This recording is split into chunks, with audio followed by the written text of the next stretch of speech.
boy.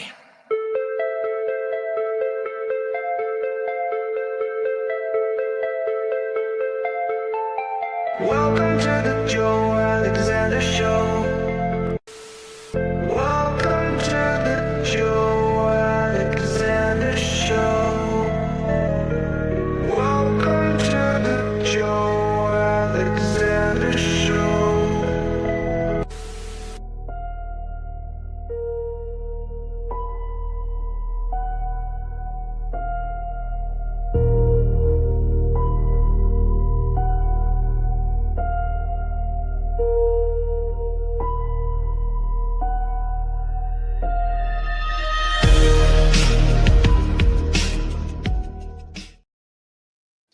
All right, we are live Looking after good.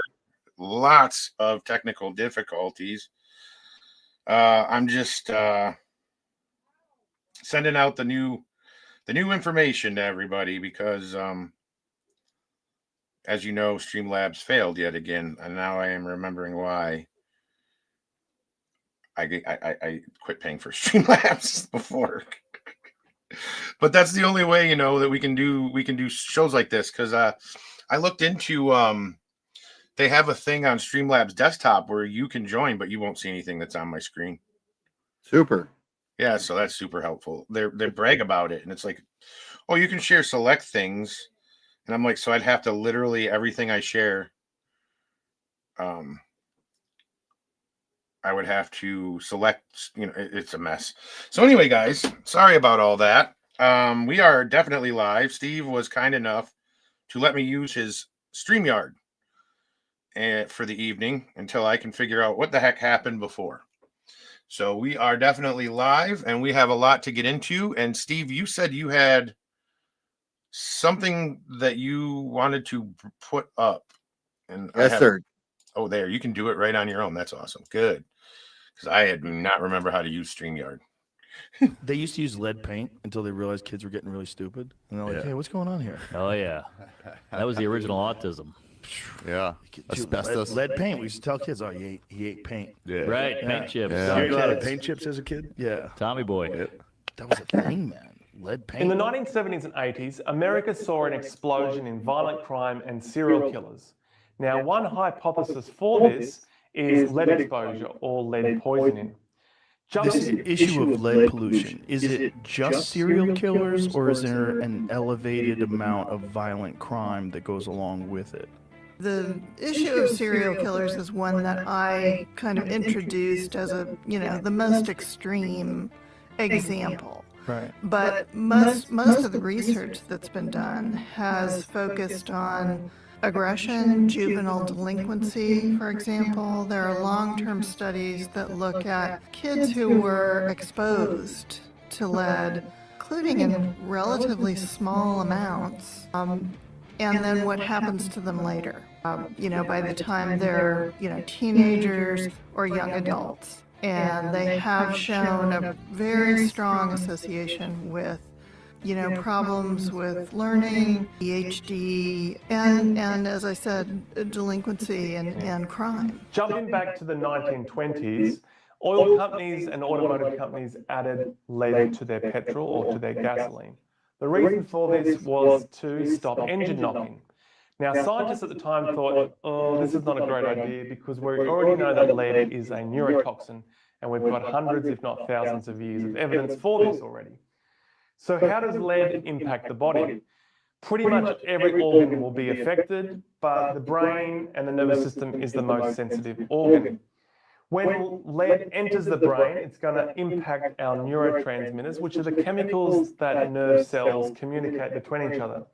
Early exposure in childhood to lead will decrease brain volume, specifically the prefrontal cortex, which is all about executive function.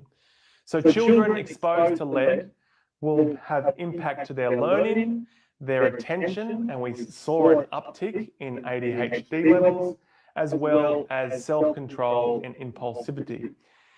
Number of studies have shown that children, or even in utero exposure to lead, increases or strongly correlates to violent crime in adulthood, And when we look at serial killers like Ted Bundy, Charles Manson, and Gary Ridgway, were not only exposed to the fumes from the petrol, but they also lived for a period of their life close by to a lead smelter.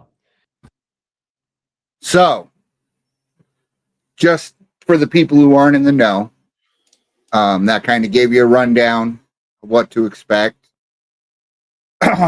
Why we would say something like leaded gas causes violence. I actually didn't know that Ridgway, Manson, and Bundy all lived near lead smelters as children. And No, I didn't know that till just now either. And we know lead decreases the IQ. Now, if you aerosolize it and put it in the air, what's that going to do? Yeah, no, I mean, that's a good question. I have no idea. It could do anything, really. That's actually something I did not search, but I did find some studies and articles that are making this claim that it's actually pretty true. One of which, if I can figure out how to use your deal here, share screen, window, this one. There we go. All right. I think that'll work. This is from Forbes. I found this. It says how lead caused America's violent crime epidemic. This seems quite sure. That's a very matter-of-factual headline, if you will. They've got this chart here, and it says 1937 to 1986, and that is for the gas lead in tons per 1,000 people, obviously. And then the brown is from 1960 to 2009. To 2009, violent crimes per 1,000 people, 1960 to 2009. So they're showing a correlation to a degree, and you can kind of see. Yeah, can you see my? Can you? Yeah, you can see. Yeah. Okay, so you see the dip in leaded gas for whatever reason. There's a dip here. Well, it dips big. Well, it dips big there as well. However, I noticed that here where it really dips, this just keeps climbing up too. Yeah. This is slightly matched up to this, but it's offset, obviously. So I don't know what to think about that chart personally, and if that's proof of anything. It almost reminds me, I'm not saying it's not true. Keep that in mind, everyone, because I do have some other thoughts. But I guess my point is it kind of gives me the feel of like the ice cream and shark theory. You know what I'm talking about? I don't. When people are attacked by sharks, ice cream sales go up because it's usually in warm weather. Oh, okay. Yeah, I got you. Yeah, but that doesn't mean that I'm correct. I mean, I'm just a guy. So starting in the 1860s, they say that America saw a huge increase in levels of violent crime that peaked in the early 1990s, then steadily declined and continues to decline today, which I don't believe that at all. All kinds of theories have been promulgated to explain this peak and decline in crime, and plenty of politicians in the 1990s took credit for it. So it goes on and it describes that there are a bunch of different studies. I mean, we don't have to read through that whole thing.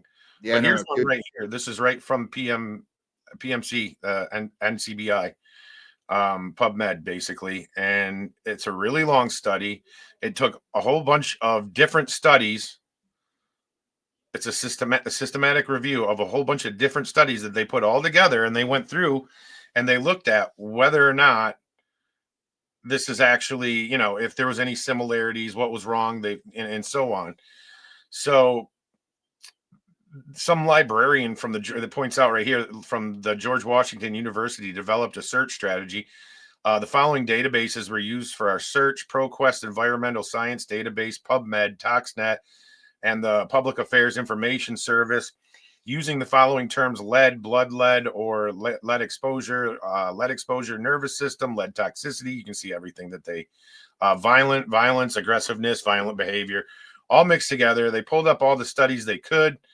For the risk of bias, a modified Robbins E-tool was utilized to assess the risk of bias in each observational study of exposure. confounding bias, selection bias, exposure miscalculation, missing data bias, outcome measurement bias, reporting bias, and overall bias were all assessed and ranked on a scale of low to very high scored. Accordingly, 2 independent reviewers completed risk of bias reviews and then conferred to each consensus on all domains, with third party adjudicating any conflicts that remain. And it goes through and it kind of shows how they pull all that off. I mean, it's a long study, dude. Like, it goes through and it says the study, and then it says that Edinburgh, these are all the studies that have been done on it right here on the left. Mm-hmm. And it used all those, and then it, cross-referenced and all this and that, used a bunch of different countries. And believe it or not, I did read this earlier today. I'm a nerd. I'm not going to subject everybody here, but you can see how long this thing is. It even goes into participant characteristics, talks about risk of bias again. Just boring stuff that, I mean, if you want to read it, this is the title of it. I mean, you can see right here on where my mouse is, we're not even halfway through this study after everything. So there you have it. But this is the title of it. If anybody wants to read this, if you're into that kind of stuff, it's actually kind of interesting. But yeah, so what they found basically is that it's, like I said, it's a correlation between specifically leaded gas and violence. And to go further, most of that time that we're speaking of right now, it wasn't just leaded gas that was in our environment. It was paint, and other products had it in there. Now, somebody saw that we were doing this, a video, but it's on Telegram, so I don't actually have it right now. But just before we went on, or tried to go on the first time, they sent me a video. There's a theory too that I wanted to throw out there and see what you thought, that a lot of this is just being over exaggerated, and that the reason they actually are demonizing lead paint is because it blocks their signals. You heard this before? I'm getting the video right now if you haven't. I haven't. I forgot my tinfoil hat for this, but I get that. But I just can't imagine they couldn't develop a signal that could get around lead. They really banned lead. I don't know if that came across, but it did. It scared the hell out of me. It did. Yeah. So why? It was just out of nowhere. I don't have it on the screen. So I got the video. Let me I'll just show it to you so people that aren't familiar with it like you can hear it. I've heard this before, but I don't necessarily I don't know what to think of it. So, and I don't have to worry about turning on system sounds because you said it scared you, so you can hear it already anyway. Well, I didn't see it coming. Okay, there you go. They really banned lead paint because it was toxic, or because it blocked their signals. Think about it. For decades, every home was coated in lead paint, thick, durable, insulating. Then suddenly, governments worldwide decided it was dangerous. But here's what they don't tell you. Lead is a natural shield against radiation and electromagnetic frequencies. In other words, radio waves can't penetrate it. Before the ban, your walls literally acted like armor. No TV signals, no radio frequencies, no wireless anything could pass through. And then, right as wireless communication exploded, radio, television, early radar, the health panic began. Convenient timing, right? They told us it was about safety, but the studies linking lead paint to poisoning? Most came from industrial smelting, not house paint. The numbers never added up. But what did add up was control. Because once the lead came off the walls, the signals went in. Every home became a receiver. Every person became a node in a connected network. Was lead paint banned to protect you, or to make sure they could finally reach inside your home? You be the judge. There you go. And that's that video that they sent me. One of my friends that watches the show and stuff sent me that. I did look it up while the video was playing. It does say lead is a naturally occurring metal, which is interesting because if it's naturally occurring, we're exposed to it no matter what all the time. it says that it has been used for various applications, including radiation shielding and construction, and its density under atomic number make it effective for absorbing and scattering radiation, making it a valuable material in medical and industrial settings. However, lead is also known for its toxicity, it goes on to say. So do with that a little bit of information what you will. She sent that to me, and I was like, I think we'll throw that in there just to add some different ideas to the show. But since you hadn't heard it, I figured I'd play that and see what you thought. Oh no, I appreciate the perspective, but I would pose it like this: are you going to make a case that asbestos is a good thing? I have no idea. Asbestos is completely fireproof. You cannot burn asbestos. I mean, I'm sure you could but in a household environment, it's never going to get that hot. Yeah. Did they take asbestos out of the house so that they could burn your house down? Like, I get it. If they wanted to get the signal in your house, they would put an antenna on your house. They would tell you that you needed it. They would make up a law that every house had to have a lightning rod or something. Would be my take on it. Yeah, I mean, that's plausible. But then, you got to think too with the cell phones. Yeah. Maybe that's what they're trying to get in your house, is those signals. Because it said you're a node in the whole, you know what I mean? I don't know, man. I don't know what to think there. I mean, I've heard that theory before, but the fact that lead is a naturally occurring thing in our and keep this in mind, they also say to us that there is no acceptable amount of lead for a human to ingest. They have, it's literally zero. You should not have any lead in your system. You should not be exposed to it. You can't be around it, but it's naturally occurring. So like, what's up there? You know what I mean? I got you. Just trying to think like all angles of it, because I do have something interesting I found later.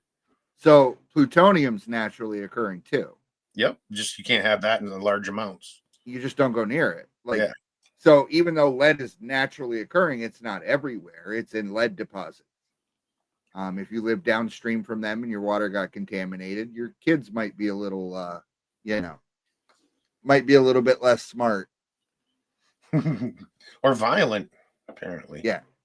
So, and what I point to is this. We both grew up in the 80s and the 90s, and we heard about all the serial killers that were around. This isn't just about serial killers, by the way, but think about all that there were, and you're going to say modern detective, you can't get away with stuff anymore. I mean, there is an element of that, but there is also not the level of completely heinous, off-the-wall violent crime that there used to be. Richard Chase alone, the vampire of somewhere in California, he's a great example. Like, he just didn't have his mind. And I also found out today there's a lot of studies that point to ADHD. Yeah. We saw a spike of ADHD as we were coming up, and all the kinds of new drugs to treat it. Yeah, I mean, of course they came up with new drugs to treat it, but then why would it still be around today? You know what I mean? For ADHD? Yeah, like still. Well, I mean, kids that are really young that still are being born around it, and they claim that they've got lead out of the environment. I found an article from like 2020. Did I even open that one? I don't even think I opened that one. They claim they got it all out of the environment, all the like 2021. So I didn't say lead was the only thing. Yeah. And leaded gas was perfectly legal until 1996. Yeah. So that was still in the environment up until 29 years ago. Nowadays, they may have discovered how profitable selling ADHD medicine was, and so they want to kind of overdiagnose it.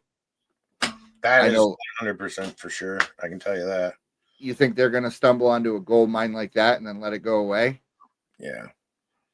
But I mean, that's just my take on it. Yeah. And I don't claim to be an expert. It's just, this is what I see. Well, here's something that I found. If I can figure out which one. There we go. So you remember the whole thing with Flint. Mm-hmm. They're drinking water. Pipes, and everybody was sick, and or Isn't at that least still going on? yeah, sort of. I guess I don't know. There's local people that say that they don't think anything's wrong with the water. So I'm just telling you what local people there say. Hmm. I'm not saying that they're right. I'm just saying there are local people. And if you remember, I'm not a big fan of the guy, but Tim Pool, Yeah. a long time ago, said that he had samples taken from the river, some hotel water, a restaurant, a house, and a couple other places. And he sent them in for independent testing and didn't say where they were from or anything. And they didn't find any lead in it. I think it was Tim Pool. Isn't it? That would have been But- like 2017, 18, maybe. Isn't it was- supposed to be the pipes? So if you're taking it out of the Here's river, the story. They blamed the Republican governor. There was Democrats locally leading things, and the Republican was like, he wasn't a good governor, by the way. I'm not defending him because he's a Republican, but he was like, so why don't you switch water sources to Detroit? I think it was Detroit. You'll save money and so on. I don't know where their original water source was, to be honest. And so they were like, sure, and they did it, and then something happened, and supposedly it loosened lead deposits in the pipes that were lead or something, and it ended up in the water supply, and people got real sick, and that's the story. So he got blamed for it, even though they didn't put the right amount. They put this chemical in the piping, not directly, but through the water processing plant or whatever. They put a chemical in there that's supposed to keep the lead like tacked, keep it contained in the pipes. And supposedly they didn't put enough of that in. When they did the switch, there was a big mess, and then people got sick. But then they just blamed the Republican governor, and apparently that made everything okay. But now I've heard, I just watched, I can't remember who it was. It might have been this Nick guy I watched that travels around the United States. He just went through Flint and talked to a few people, and a lot of them said they don't think there's anything wrong with the water. So I don't know, man. All I'm telling you is that that's one thing that we could say it could be true. Oh, that makes it smaller.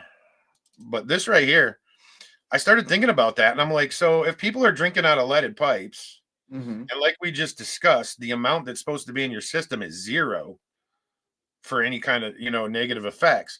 More than 9 million U.S. households drink water through lead pipes. 9 million. I mean, there's a lot of people in the United States. So that number is not as big as it sounds on paper, And that's as of 2024. And notably, Chicago has a ton of lead pipes. The highest number in the country. 387,095 reported in 2021. Are they the highest in anything else? I think they have the highest rates for hugs and smiles last I checked, but I'd have to relook that up. It's a really study. So maybe my research is bunk because I thought it caused violence. So again, I asked what are the chances people are drinking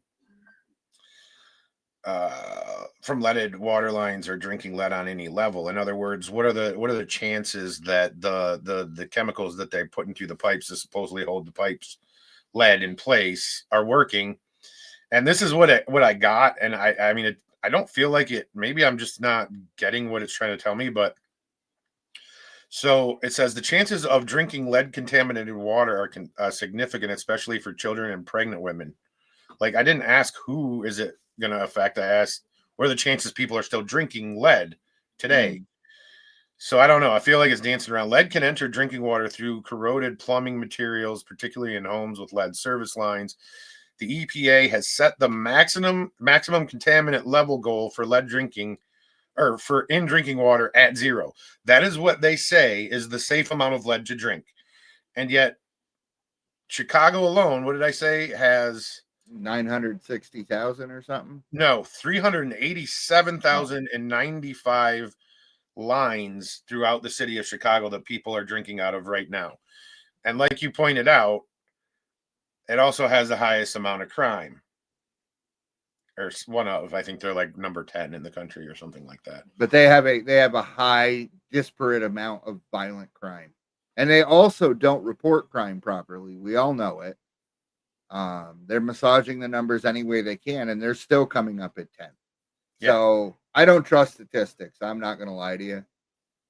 No, Too many shenanigans. Yeah. So there is probably something to the lead violence. I think there's other factors too. Of course there is. There has to be. At the same time, I went into Grok, or not Grok. I went into Copilot, since that's where I asked the question. Yeah. Here I got a better list. So we got Chicago as number 1. They've got the most leaded pipes. Cleveland, Ohio is number 2. Is Cleveland violent? Absolutely. Yep. You that's want what to I stay thought. right away from East Cleveland. Number 3 is New York, New York. Mhm. Number 4 is Detroit, Michigan. I'm sure we have some viewers that can attest to the fact they're violent. Milwaukee, Wisconsin is Mhm. number 5. St. Louis, Missouri is number 6. Newark, New Jersey is number 7. Pittsburgh, PA is number 8. Minneapolis, Minnesota is number 9. And Cincinnati, Ohio is number 10. So from 1 to 10, those are the cities that have the most to least, 10 being the least amount of leaded lines. 10 being the least is 80,000 in Cincinnati, Ohio, that people are drinking out of lead. And it, like I said, affects 9 million U.S. households. And if I was a betting man, I would bet that those aren't going to the rich folks' homes. I would assume not. A lot of the rich neighborhoods are generally in those areas freshly built. Mm-hmm. So they're not going to have any lines in their house. So the only way they would be exposed would be a corroded pipe from the source, which is possible.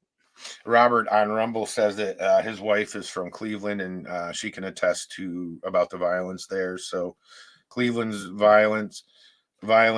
Kitty on Rumble said they switched the water in Flint from Detroit's water to the water out of Flint River. Oh, I thought it was the other way around. They switched the water in Flint from Detroit's water to the water out of Flint River. Okay, so she's saying it's the other way around. So And they switch back. just for that guy's wife, East Cleveland is about 4 minutes that way. So yeah, I could tell you. Yeah, so I mean, that is interesting information, especially when you look at that graph where the dips kind of match up. I guess, but I guess my next question would have to be like, how long does the effects of lead stay in your system? Does that make sense? Like, because I'll bring the chart back up. Let me bring the chart back up really quick. Sorry. I actually kind of had an answer for a question you had about that chart. So a lot of the so you were asking about this dip right here that the violence doesn't track with it. Yeah. It's because it gets into your system like when you're young and as you're developing, and it affects the frontal cortex of your brain. So it never develops properly. So the violence doesn't necessarily go away. And that's kind of the rub. You see a decrease as the amount of lead goes down because less children are exposed to it when they're young. Okay, so for a little bit of information, this is telling me that lead can remain in the body for years, especially in the bones, where it can stay for decades and even be re-released into the bloodstream later. Yeah. So that brings me a new idea now that I know that. It stays in the bloodstream for about 30 days, right? But then it sinks into like bodies, like organs and the liver and bones and so on, affecting the way they function and so on. But if it can be re-released at a later time, what are the chances that when you see somebody have a psychotic episode out of nowhere, that's what happened? Yeah. It's absolutely possible. And it raises another question. So they took the lead out of the gas, but what did they replace it with? What is in car exhaust right now. It's like that old statistic about cutting down emissions for the environment. It sounds like a great theory until you realize that all the cars in the world put together are less than 15 shipping ships that run cargo, because they use the absolute cheapest fuel they can, and they produce more than all the cars. They pollute more than all the cars in the world put together. So what do you do with that? And that gets into our rain. Remember acid rain from the 80s? Yep. Whatever happened to that? Whatever happened to the hole in the ozone layer? Well, people stopped using that particular hairspray. Remember The CFPs. Aquanet. Yeah. They demonized Aquanet. My grandma used to use the shit out of Aquanet, man. On my mom's side, I remember going over to her house and there's like always a can of Aquanet, and she'd spray it. Man, that stuff stunk. But yeah, so this did confirm there were lead particles let into the air through the exhaust. It didn't just stay in the gas and end up in the muffler or something. It literally was. It says the particles would settle in soil, water, and urban dust, especially near roads and highways. So, little kids playing in water puddles or whatever, they're playing in lead, and they didn't even know it. And it affects children and pregnant women the most. Yeah, because once you're older, of course, it's going to affect the pregnant woman because it affects the baby, but it's going to affect people as they develop them. I mean, I'm sure there's ill effects as you get older, but as you're developing, that's going to be the worst time for it. Yeah. So, I mean, it's interesting stuff if you think about it. I mean, so people were technically breathing it in, playing in it. It was on our beaches because the whole world was using it. Mm-hmm. Yeah. So yeah, you go to a river back then, you maybe not necessarily were you worrying about transients, heroin needles, poking you, but so you're drinking out of a nice pretty river and you're drinking lead. You just don't see it, So everybody, including us, we were affected by it. Yeah. Somehow. It was around us when we were growing up. So what I heard is you wanted leaded gas for muscle cars. Because those were the ones that knocked the most. So you'd want leaded gas to keep your engine sound a little bit down. You asked a question and I was going to look it up since I'm right here on this. You asked what replaced the lead, because now I'm curious. Yeah, I mean, I'm sure. I didn't even think of this when I was doing research on this because I'd never heard of this theory or these studies before you mentioned it. It was replaced by a safer, non-toxic additives that still enhance engine performance without the risks. So benzene, toluene, toluene, yeah, and xylene, and then also methyl tertiary butyl ether. Good times. And ethanol. Mm-hmm. So toluene and what was the first one? Benzene? Yeah, benzene's not good, is it? No. I think it's funny that if you huff gas, it can kill you. Yeah. But it gets blown out of the back end of a car and it's supposed to be okay now. Yeah, well, I don't know. I definitely don't want electric vehicles either, but no, I hear you. I think we should do the okay, so this is what it says. Benzene exposure can cause serious health effects, including bone marrow damage, immune suppression, and increased risk of leukemia. It is a colorless, sweet-smelling chemical found in gasoline, cigarette smoke, and industrial emissions. It evaporates quickly and is commonly inhaled or absorbed through the skin. And what it does is cause drowsiness, dizziness, headaches, tremors, confusion, and unconsciousness. Extremely high levels can be fatal. Okay. So it says extremely high levels. You're not going to get that out of car exhaust. No. But people will say to me all the time, like when I'm smoking, they're like, "How can you put that in you?" I'm like, "Because I go outside near the road. Yeah. You know, tractor trailers drive by my house all the time." Well, and I don't think that. Okay, how do I say this? I've grown my own tobacco 2 years in a row, Mm-hmm. and you feel healthier smoking it, but you still feel like you need a regular cigarette. Yeah, because it doesn't satisfy you because it doesn't have the chemicals in it. Bingo. So I don't think that the benzene is caused from regular tobacco. I think it's probably added into cigarettes. It's one of the Mhm. thousands of chemicals they put in cigarettes. Mm-hmm. I've talked to people who worked on tobacco farms, and they would talk about what they would dump on during the curing process.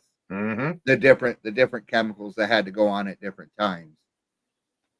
And then here's a fun fact: if you're not aware, when they started going after cigarettes, cigarette companies bought up food companies and Yes, they did.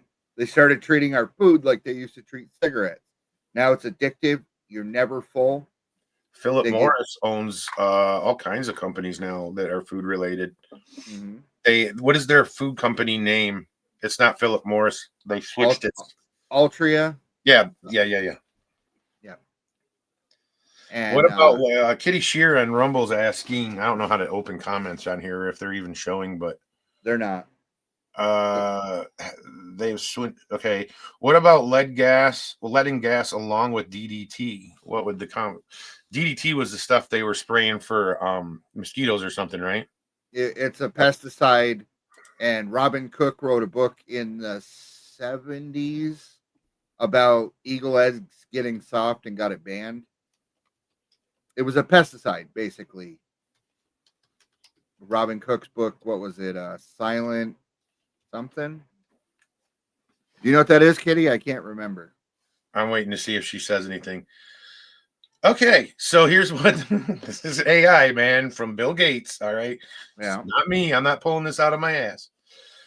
So this says right here the combination of leaded gasoline and DDT in the air would likely amplify neurotoxic, immunorepressive, and developmental harm, especially in children and pregnant women.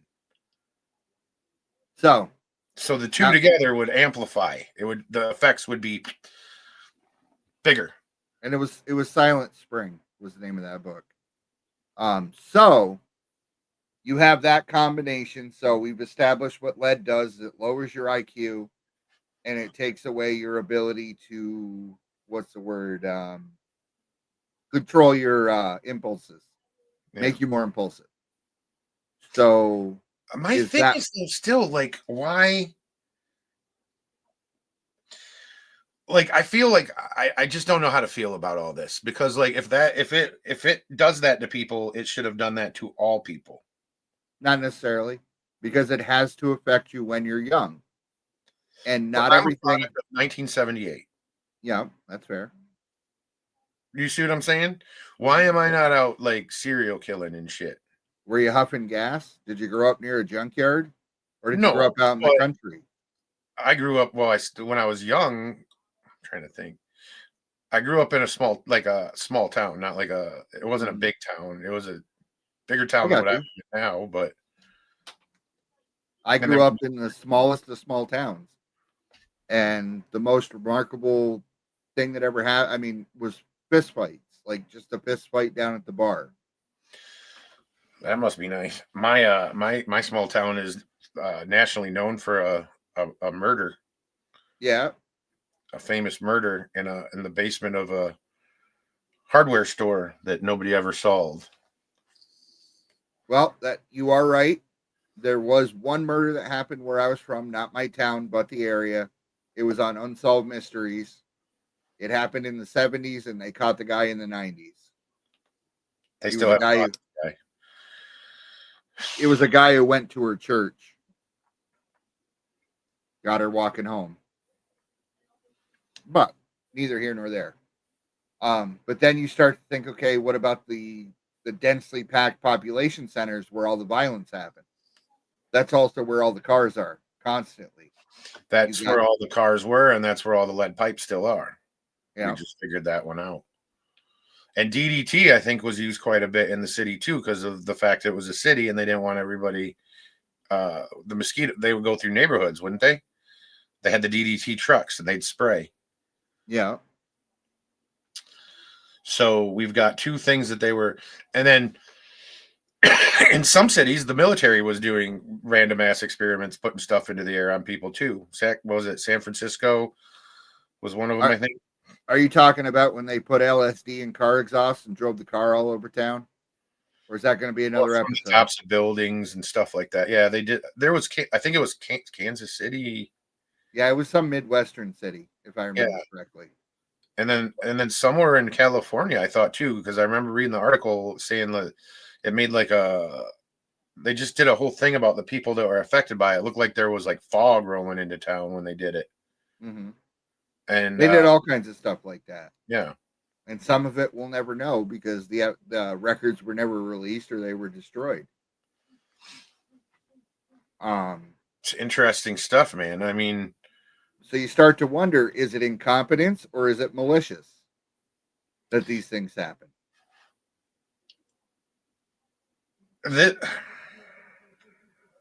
I would have to see. I would have to know exactly, and I don't know what the story is there, but I'd have to know exactly.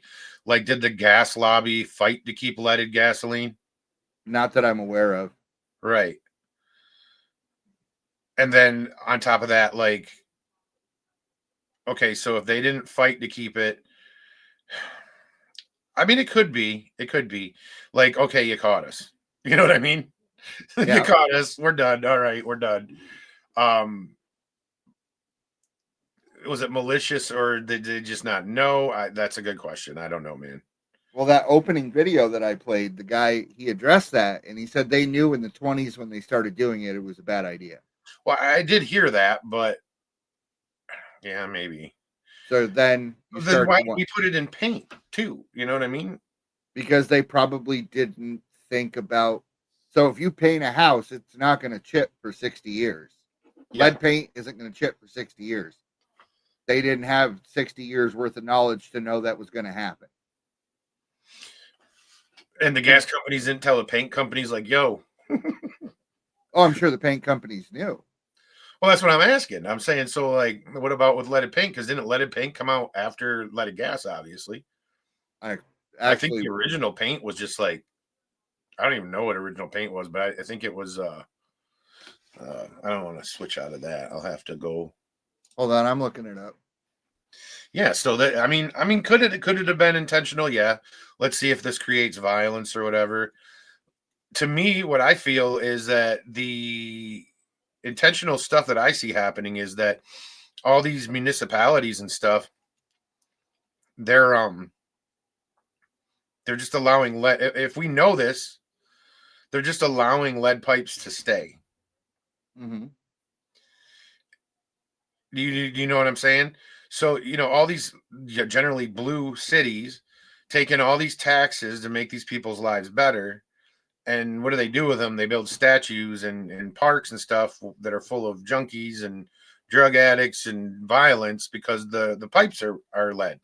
Why are you not ripping up the roads and replacing the pipes with my tax dollars at that point and make everybody safer if this is true? You know what I mean? Because people will start complaining that their roads are ripped up. So are you ready for this? Yeah. Okay, according to Grok, lead paint, specifically white lead pigment, lead carbonate, was first invented and produced around the 4th century BC in ancient Greece and Rome. Yep, this early method involved corroding lead plates with vinegar and organic materials to create the pigment, blah, blah, blah, blah, blah, blah, blah.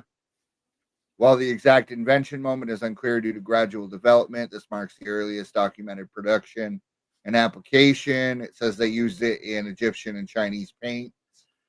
Toxicity was noticed early on with warnings in medieval texts. Yes, yet it persisted until bans in the 20th century. So Big Glidden is to blame. Benjamin Moore. Let's go get him. Yeah. No, kidding, but you know, it's funny because it happens all the time. You see it with the stuff RFK is trying to get through. The bans on the dyes and the artificial ingredients and that. And people are fighting it. No. We want more of the. And it's funny because last year they had a story about Skittles getting banned in California because of the dyes, and those people were all excited. But then this year RFK comes in and companies are just pulling it out and they're freaking out. So a lot of it is political, and if it becomes a political issue, 50% of the people will be for it and 50% of the people are going to be against it no matter what. I wouldn't say 50-50, 35-35. Well, let's be real. I'm as real as I can be. If Biden came out and he was like, look, I'm going to take all the colored dyes out of your foods, I don't think conservatives would have been like, no, you can't do that. It's because Trump's president.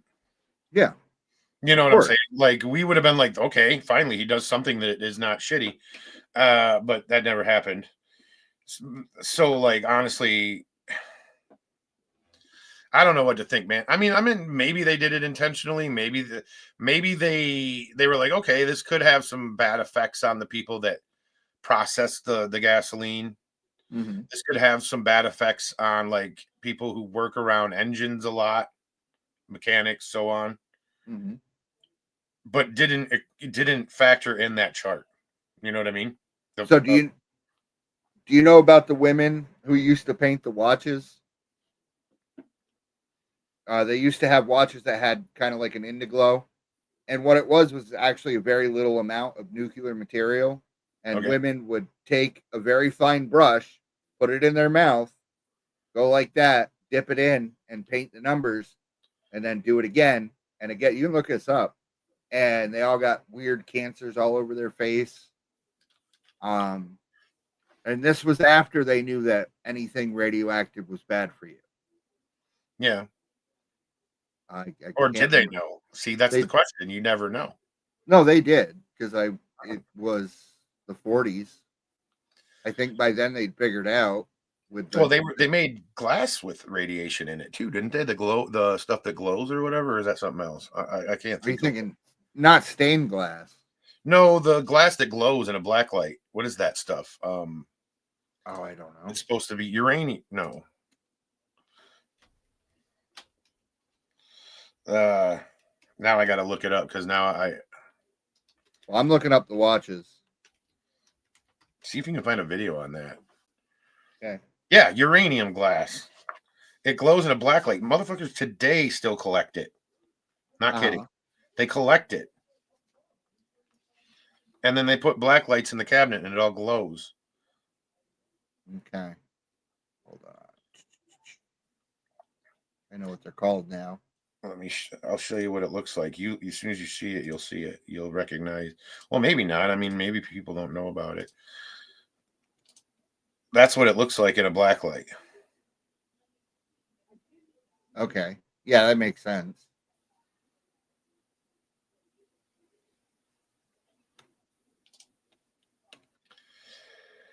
Let me see if I can find a quick one here. Wow. How about just a quick story? Are they all like extremely long videos? So here's what we'll do. I got it. But Jesus, ridiculous. So in 1940s through 1970s, they were using both leaded gas and DDT together. Not like, not like, the gas didn't have DDT in it, but if you're, yeah. Okay.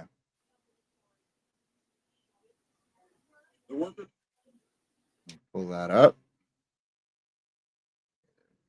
They linked the use of those two to, by the way, I missed this part. The workers had been assured that the paint was harmless, so they often played games with the paint.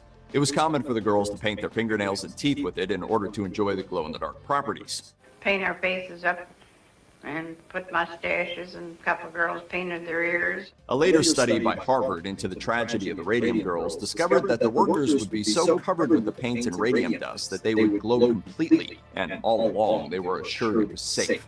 It wasn't. The workers had been assured that the paint was harmless. So anyway, that was World War I. So I was mistaken, but I'm pretty sure Marie Curie was like, she was 1800s, wasn't she? she carried uranium in her pocket and died of radioactive poisoning? I'm not sure. I was gonna say too, just before we move on, they think that the use of DDT and possibly leaded gasoline. Apparently, this is something people thought of before. Mhm. Led to the rise in chronic health conditions in later generations after they did this in the 1940s through 70s. Just wanted to throw that out there. Kitty asked or mentioned that they use chemicals, like I said, when they switched and messed up the chemicals in the piping in Flint to try to keep the lead pipe so that they don't leak out. But I don't necessarily trust that works. Mm-hmm. Well, and then even if it is some kind of chemical that reacts with the lead, and I hope to God it works, but what happens when that chemical turns out to have all kinds of side effects down the line? Yeah. I hope that's not the case, but more often than not, it is, because people don't want to spend the money, Yeah, so all they do is create a protective barrier. They use orthophosphate silicates, Uh-huh. polyphosphates, and then they raise or lower the pH and alkalinity to try to keep lead in pipes. So my faith in any of that, whether these are safe or not, that's one thing. But my faith in this actually being an effective way to keep lead in pipes 24/7 every day of the year, Mm-hmm. I don't have any faith in that. It's a You know what I placebo. Makes Yeah. you think you're safe. Puts you back to sleep. Yeah. That's my thought on that. Mm-hmm. Let's see.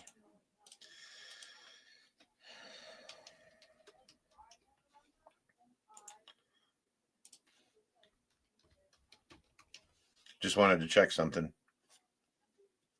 Yeah, no worries. Like, kind of a lot of stuff that came out of this, huh? A lot that I didn't even think of when I was researching it. Now I feel dumber. They claim that the orthophosphates are perfectly safe, Mhm. but don't they claim that putting amounts of what do you call it that RFK is trying to get out of water? Why am I Fluoride. Fluoride is safe as well, but Uh-huh. I don't believe that. So I mean, that one hits home. So let me explain my problem with fluoride to you. They say that when you're young, when you're little, small amounts of fluoride will make your developing teeth strong. Yep. Okay. So why am I, as a 42-year-old man, drinking it? Because it does nothing for me. Yeah. And that the argument they'll have is like, oh, it's not bad. Okay, take it out of the water. It doesn't need to be there. There should be no chemical in our water that does not need to be there. And people will argue tooth and nail for that. I don't get it. Dishes still have lead in them, especially from China, says Kitty. Oh crap, she's saying a lot of stuff here. She said she used to work in a paint shop at one of the big three. There were a lot of different chemicals stored and used there. They did not follow the storage rules, the transportation rules, etc. Thanks, Robert. Dishes still have them. It was in the late 1800s. Steve, you're right about Mary Curie or whatever. Mm-hmm. And then she says, I worked in many different departments and the rules, guidelines, etc. were not followed very well. That's anywhere. Yeah. I mean, okay, well, if that's anywhere, like that goes back to what I'm saying about these chemicals that are supposed to be keeping all these people in the city safe from lead. So I'll tell you a quick story about where I'm from. Our water treatment plant was run by a guy who was kind of like the dumbest guy in town. And they just kind of put him there because it was supposed to be kind of a push button operation. All right. So what would happen is he'd spend most of his nights drinking and looking at girly magazines. And then anytime the state was coming in, we could tell because our water smelled like Clorox. He would just dump. So for 4 months, he would do nothing and then dump bottles and bottles of Clorox or whatever the bleach they used to get the pollutants down because he knew they were coming. I grew up drinking that stuff. And So, fun fact: they started the first city. A lot of people don't know this. The first city to put fluoride in water was Grand Rapids, Michigan, 50 miles from me. And then it started spreading through the country. And now you got to look at like all the different angles of why we're seeing some of the things we're seeing today could all lead to this. If people who gave birth to other people were exposed to lead through gasoline and other things, and that stays in your body, especially your bones, that's probably been passed down to the baby somehow. I would imagine, right? When you think, Yeah. right, and then there's the DDT factor. When did that say that they stopped using it? The 1970s. So me and you, dude, we're like Toxic Avenger over here. And then they put that into our water. Well, not my water. I'm in the country, but you see what I'm saying? What are the effects of everything together is where I'm at now. Joe, you're in the country, but you understand how the water works, right? Yep. Like, so you don't get it, but then the rain comes and rains down and goes into your well, and it's everywhere. Yeah. Yeah. I mean, microplastics are everywhere too, on top of it, and those have different effects on the human body. They say that male children have microplastics in their huevos. If you don't know what's Spanish for eggs. Yeah, they're nuts. Yeah. And it's everywhere. It's in everything. They've introduced something like 50,000 new chemicals since the 50s, and some ridiculously low number have been approved, like 5,000. Yeah, that's why I'm kind of glad we got RFK up in there. And I think he's doing a lot of things behind the scenes. I don't think they're announcing everything that he's doing. You know what I mean? No. I think the big stuff they're announcing. But my big thing is like, you know, I'm never going to do this on Rumble. I'm about 2 hours away from being able to be a creator there from using Rumble Studio. Yeah. But like, I'm never going to advertise this shit for your gut. What is it? I couldn't tell you. I don't watch Rumble ads. Well, it's on YouTube too if you don't have premium. I do. But then these influencers advertise for it too, and the lady comes on their shows and she talks about it. It's that fermented shit that people drink or eat. Not kombucha, the other stuff. Okay, I couldn't tell you, but pro tip for you: if you don't want to watch ads on Rumble, watch it on Brave.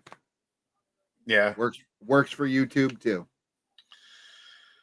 Yeah, well, it's not kombucha. It's this other stuff. They say that it removes. There's a long story to get to this, but they say it removes microplastics from your body. Mm-hmm. That's great, and if it's true, that's really great, right? That's super great. But they want like a ton of money for it. But at the end of the day, is there a way to remove it from everything? Like, have they come up with a way to get it out of shit? No. So you're spending all this money to buy this stuff to get microplastics out of your body, but you're also drinking water still. Mm-hmm. It's going right back. I do. Yeah. You're just making room for the next group of stuff that's coming in. Exactly. That was a long story to make that point. But yeah, I couldn't remember the name of what the stuff's called. Kimchi. Really? Now I remember. The Korean barbecue stuff?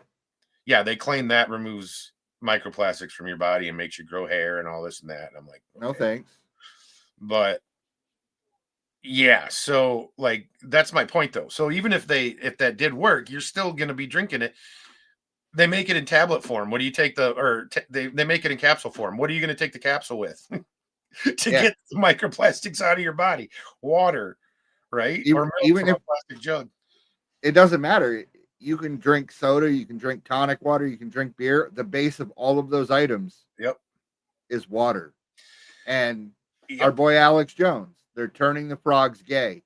It was because of atrazine out of birth control hormones that was in the water that affected all the all the reptiles. Life will find a way, Jurassic Park. Yeah. It turns out that was right. It was only frogs. Yeah. Well, yeah. I feel like we get hit from all sides. The fact that they stopped using leaded gasoline shocks me, honestly. I think they found a cheaper. I To think be that's honest what with it you, was. I think it was either or. Do me a favor, look up if Ralph Nader ever went after lead and gas. Hold up. I'm trying to leaded gas. Ralph Nader. Yeah, Ralph Nader. He ran for president. He was a huge customer advocate. He's the reason that we all know about the Pinto, unsafe at any speed. If I could type, that would be all right. Ralph Nader ever go after leaded gas? The Pinto that you drive into the back of and it explodes. Yeah, he's the Yeah, reason he was that a local critic of leaded gasoline and played a key role in raising public awareness about its health dangers, especially during the 1970s. What That's about why it's RFK? I don't know. But I know Ralph Nader had a lot of attention in the 70s and the 80s. If he went after something, it tended to go away. He wasn't actively. Yeah, he going wasn't. after them. Yeah. So, but yeah, Nader did. Well, RFK was in his teens in the 70s, I think. Oh but they stopped using it in the 90s. That's why I was asking. You know what I mean? Yeah. They completely stopped using it in the 90s. I didn't. If I remember, like as a kid, I don't remember seeing places where you could buy leaded gas. I couldn't tell you. I remember the numbers on the sign being a hell of a lot lower than they are today, though. Yeah. But that's about it. I don't remember. Yeah, I mean they're doing good now, though. Finally, Michigan is staying below $2 or $3. There you go. Same here. It was touch and go there for a minute. The refinery kept having issues for us, but yeah, I feel like just the combination, especially for people our age, I don't think it's necessarily better today. It's different. It's different. But we've got SSRIs now to take into the everybody's on them. They started Wi-Fi in the late 80s. Wi-Fi, yeah, we've got Wi-Fi all through the damn house. And once again, you mentioned SSRIs. Even if you're not taking it, you're taking it. Yeah, they're in the water from people pissing and dumping them. I mean, that's how it works. There's just no other way. And they say they filter it out, and I'm sure it works just as good as anything else the government does, which is to say it doesn't. So our environment, I think, plays a huge role. Leaded gas, I think, in the 70s and 80s did cause a lot of the problems. It's gone away to an extent, but now we find out that there's still people drinking water out of lead pipes. Kitty just pointed out, I don't know when she said this because I've been doing searching, but she said she's near Detroit and their water smells like chlorine from time to time. That probably means they're dumping whatever chemical they have to pass a water test, would be my guess. But that's what it was when I was a kid. She also said she used to think that, there's no way all these companies, governments, and so on would purposely cause harm. Boy, was I wrong. Corvair, too, said Robert about the Pinto, I think. Yeah. And then he said gas prices are $2.80 down in Florida. So to answer your question from a few minutes ago, yes, the replacement additives for lead were cheaper to use. Yeah, that's probably it. To be honest with you, they were probably more plentiful, and it got to the point where lead was getting expensive. Plus, Nader was putting pressure on him. And that whenever they signed the bill, it was like within 10 years it has to be phased out or whatever. Yeah. They don't sign it and it's gone the next day, especially with something like gas. So my guess is like Reagan actually was the one that banned it, but it went out under Clinton. The reason I'm guessing, did they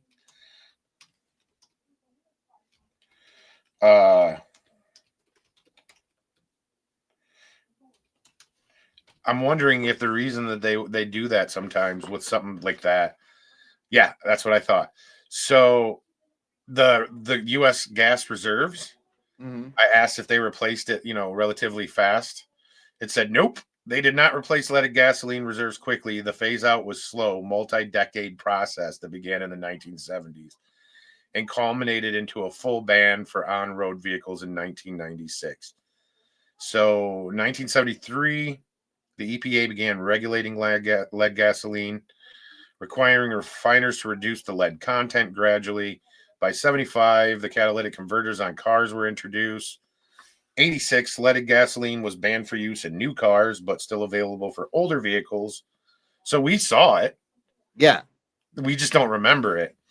96, full federal ban on leaded gasoline for on-road vehicles took effect over 20 years after the initial regulations began. 20 years. So my guess is it's kind of like flex fuel, or flex fuel, the stuff that's made of corn that can only go in certain cars. Yeah. There's probably one around here. There's probably one gas station every 40 miles where you can get it. Yeah, you can't really find it anywhere. It was really big there for a minute. And then it was like, oh, wait a minute. Why Couple years. why are there people starving, but we're putting corn in our gas? Yeah. And then industry resistance was a reason why the transition was slow. So even though the other stuff was cheap, allegedly oil companies and lead additive manufacturers like Ethel Corporation lobbied heavily against the ban, but then they all died from lead poisoning and they lost that fight. Well, no, I'm just kidding. Yeah. Infrastructure challenges. Refineries had to retool to produce unleaded blends, and gas stations needed to offer both fuel types during the transition. Boy, oh boy. Mm-hmm. And then there was the vehicle compatibility issue. Yeah. Yeah. So that sounds like a nightmare, man. And I was just probably riding my bike, fucking getting rained on by leaded rain. Yeah. With no idea. Bubble gum. But realistically, if they started outlawing it in the 70s, by the time you were 5, there was probably very few leaded vehicles still on the road. Okay, so Kitty said she remembers when they first came out with unleaded. Says she worked at a gas station when it rose above 99 cents a gallon. The pumps weren't equipped to handle above 99 cents. It was a huge mess. And Robert says he remembers that. So it costs less for them to put these new additives in, but it made the price of gas go up. Yeah. That makes zero sense.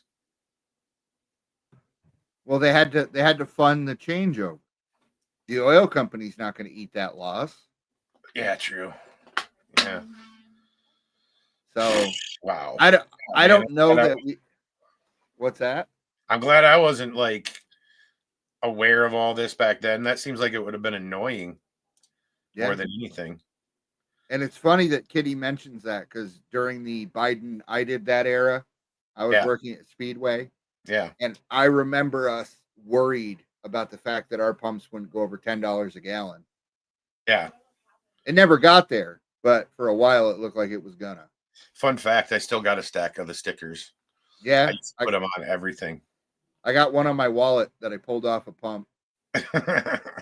Yeah, I got one on my garage door where there's like where the dog ate. He was in the garage and ate the padding off the back of the door. I put them on pumps. Yeah. And graffiti. Man, did that trigger the lefties. Yeah. Holy crap. But yeah, it just sounds like it was a nightmare scenario. So they found out that it was bad in the 70s, and the nightmare scenario was like when they actually did what they were supposed to do, which would have been in the 90s. So, like, I guess what I'm saying is 20 years it took for that to happen. But everybody just kind of did the same thing for 20 years until it was like, nope, it's finally illegal. And then they're like, oh shit, making it a nightmare for literally everybody else. You know what I mean? They had 20 years to phase this in, and they didn't. They're like the worst humans on earth. You know what I mean? Like, I'm sure they assumed that someone would come along, or the oil companies. The oil companies probably were telling them, hey, we'll get this taken care of. Don't worry about it. Yeah. that kind of thing. Yeah. God, man, I don't remember any of this. Probably because I was just exposed to lead. Yeah. My brain wasn't developed, so I didn't notice all the I don't even remember my parents being like, "Holy shit, what? This is crazy," or anything like that. I think that would seem that seems like a crazy time to be alive, like where they're switching over to a brand new gas. And what about the people that didn't pay attention? I wonder if there's stories from people that didn't pay attention and actually put leaded gas in their new car that's not supposed to get it. I'm sure that happened a lot. You'd be surprised how much working at a gas station you see people trying to put diesel into a regular car. I don't know. The weirdest thing I've ever seen at a gas station is a stone dude drive off with the gas thing still in his car. All the time. Yeah. And it doesn't have to be someone stoned. No. But this guy was definitely high. There's a speedway less than a mile from me, and they have 2 pumps out by the road and then 2 on the other side of the building. Yeah. The one out by the road, right by where you come in, I have seen get hit by cars about 4 times, crumpled up, just completely decimated 4 times. Well, it's 10 o'clock. We've gone for how long have we gone for? An hour 11 minutes. Not 10 o'clock, 9:56, but we can do the wind up of facts. What did we learn? We learned that lead paint blocks radio waves, but that's not necessarily why they banned it. Yeah, it could be. I'm not discounting it, but radiation. Yeah, we learned that leaded gas definitely causes all sorts of problems in people. In the environment. And in the environment. And that they were using DDT and lead at the same time in gas, which together more than likely led to a lot of the things that you're seeing in people like older than us. Yeah. They might be it could Alzheimer's, things like that might be explained by that. Look at New York City in the 70s. Oh God, that place was a festering shithole. Yeah, and they got the lead pipes, and they had a ton of people driving there. And I feel like that's something that we can't turn the whole show into it, but the fact that all the cities that when you think of those names that we went through, what was it, 10 cities? St. Louis is number 1. It's number 1 or number 2 in the country for violence. Yeah, it's right up there. I heard that. I heard Cleveland, which is always up on the list, Detroit, Chicago. Well, that's what we learned is like, okay, and they have a high violence rate, but they also have a ton of lead pipes. So if you think about it, it might be a correlation, even though they claim that these chemicals that they use work super duper good. It could be outright lie. It could be complete bullshit. Because like you pointed out, and then Kitty also said that happens down where she's at every now and again, you smell chlorine. Whereas like in cities where they actually manage it good or whatever, you should smell that all day, every day. It should be a regular thing in your water. In other words, there are some of these people in these cities, and not the one city isn't like one big city isn't just treated by one water plant either. You got to take that into consideration too. Yeah. There's multiple. So if the people in one aren't doing a good job, that group of people is drinking lead. You know what I mean? Oh, yeah. Level.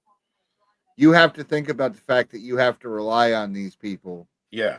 To do their job. And if you've ever been in charge of, these kind of people, just getting someone to sweep a floor, go into any business and watch the supervisor try to get the employee to do what they want.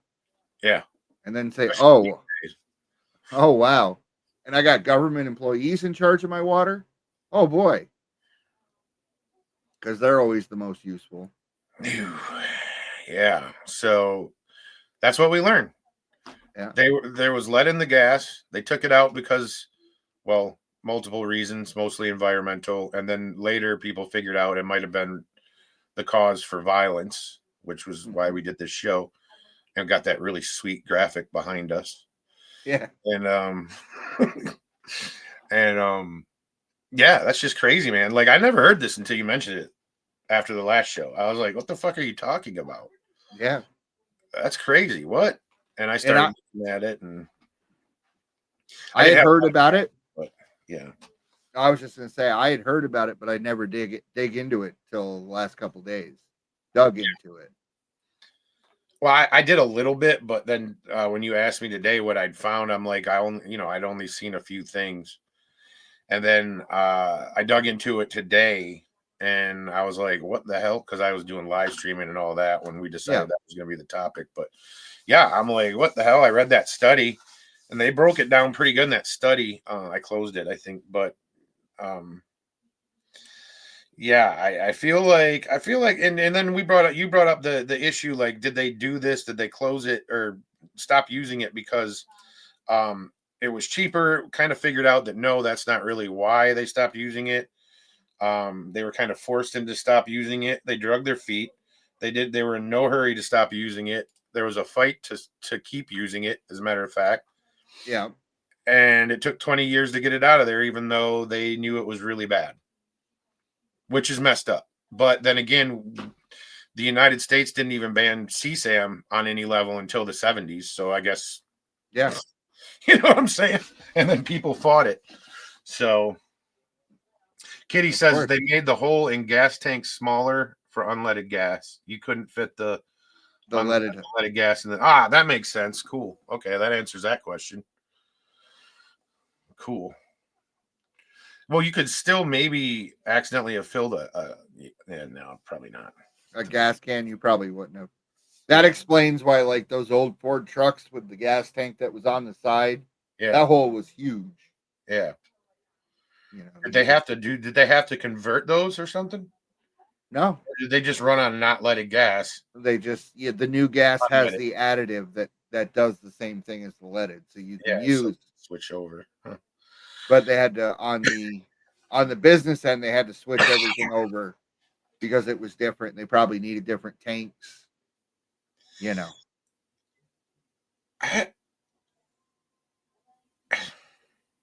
I guess that confuses me. So if they could just have a car or a truck that's running on leaded gas, but it will also run on unleaded gas, why do they still need both pumps? Because people are resistant to change. That's why even though in the 70s America officially switched to the metric system, we still think of anyone that uses it as commies. I think of them as Canadians usually. Yeah, me too. Oh, it's 12 degrees out. I better get my jacket. Oh, it's 14. I'm sweating. What? Well, that's what kills me when you hear the stories coming out of Europe. They're like, it's going to be a heat wave, and they say that it's like, going to be 23, and you look up what that actually is. It's like 70, or whatever, and you're like, that's a heat wave. The frick, boy, there's some fragile people over there, man. If 70s is a heat wave to you, a lot of it do 100-degree days here, and I'm in Michigan. Well, they don't have air conditioners, and B, their houses were built to keep heat in the winter because a lot of them are 400 years old. Yeah, so it doesn't let heat out in the summer. But all the same, the answer is okay. Go get an air conditioner. Oh, we can't because Greta Thunberg will get mad at us. Right. Do they still have toilet? I just one last thought. Are their toilet tanks still way up on the wall above the toilets, or did they finally ground the toilet tank to the actual toilet like a normal? I would have to assume they look normal, but I just wondering because they do some weird shit over there. Their plugs are different. Apparently, their houses cook them when it gets 70 degrees out. Yeah. All right. Well, we learned a lot. Well, I definitely learned a lot. I never heard this till you mentioned it after that last show. Yeah. Study again. That was a good read. So if you just joined us at the end, go back to the beginning and it shows you the name of the study. You can read that. They took all kinds of studies and lumped them all together and ran through them to get to a conclusion. And they seem to think that, yes, leaded gasoline led to not only violence, but a lot of other issues in people too. Mhm. impulse control, violence, because you can not be violent and also have bad impulse control. You know what I mean? It just comes out a different way.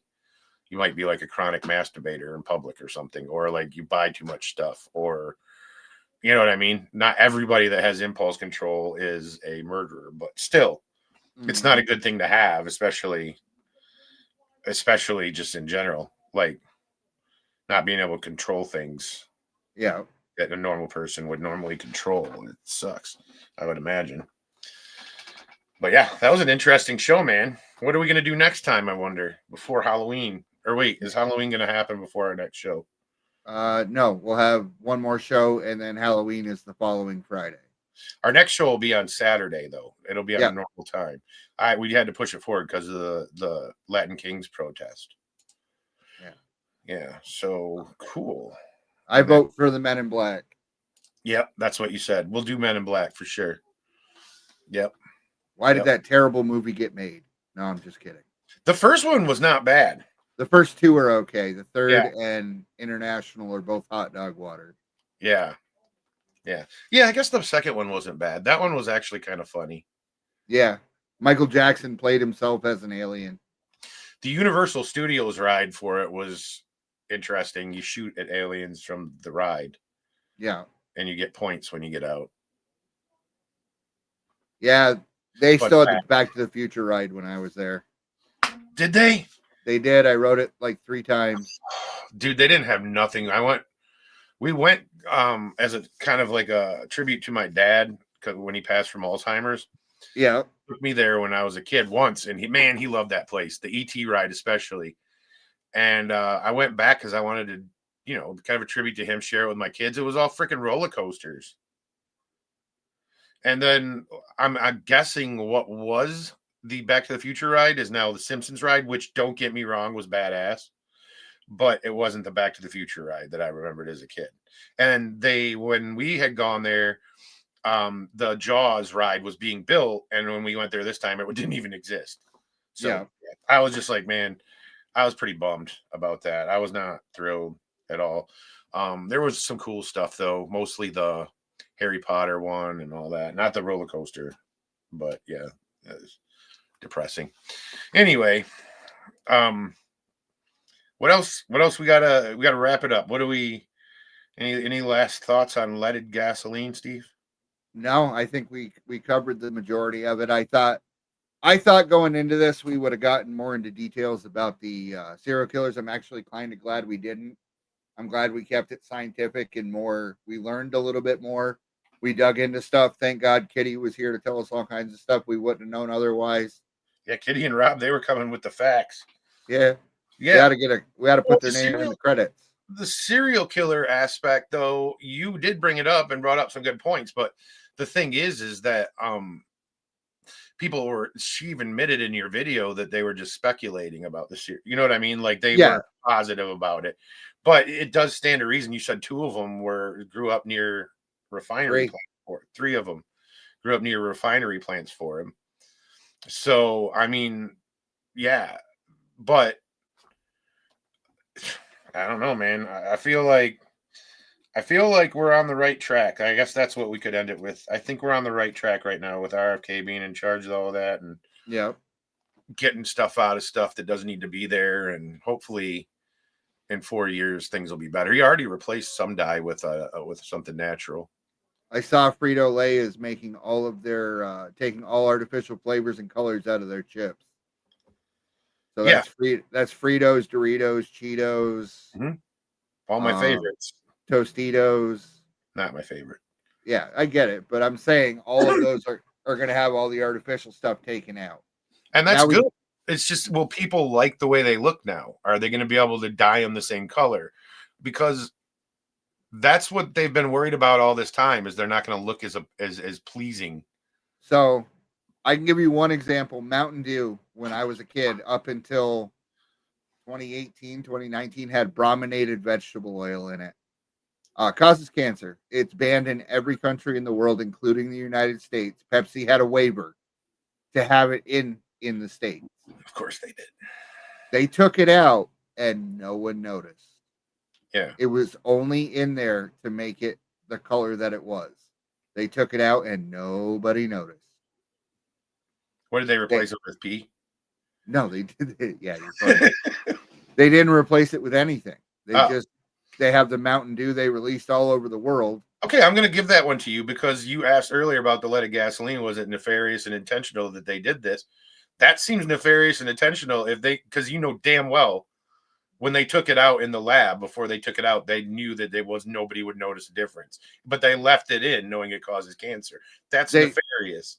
They sold it all over the world without brominated vegetable oil because they only had the pass in America. Why do they want Americans dead is what I want to know over any other country. Well, I think that may be a topic for a different show. Yeah. But all right, Steve, we should probably end this. We went for an hour, 25 minutes, and I was like, all right, Steve, we should probably end this at an hour and like 10 minutes. So yeah, extra bonus content of us bullshitting. All right, guys. Well, thanks for joining us. I hope you enjoyed the show. If you didn't, I'm sorry. We did our best. We'll talk to you guys later. Peace out. How do you end the show, Steve? I'm not used to this. It's all right. I'm like, oh, there we go. I got it.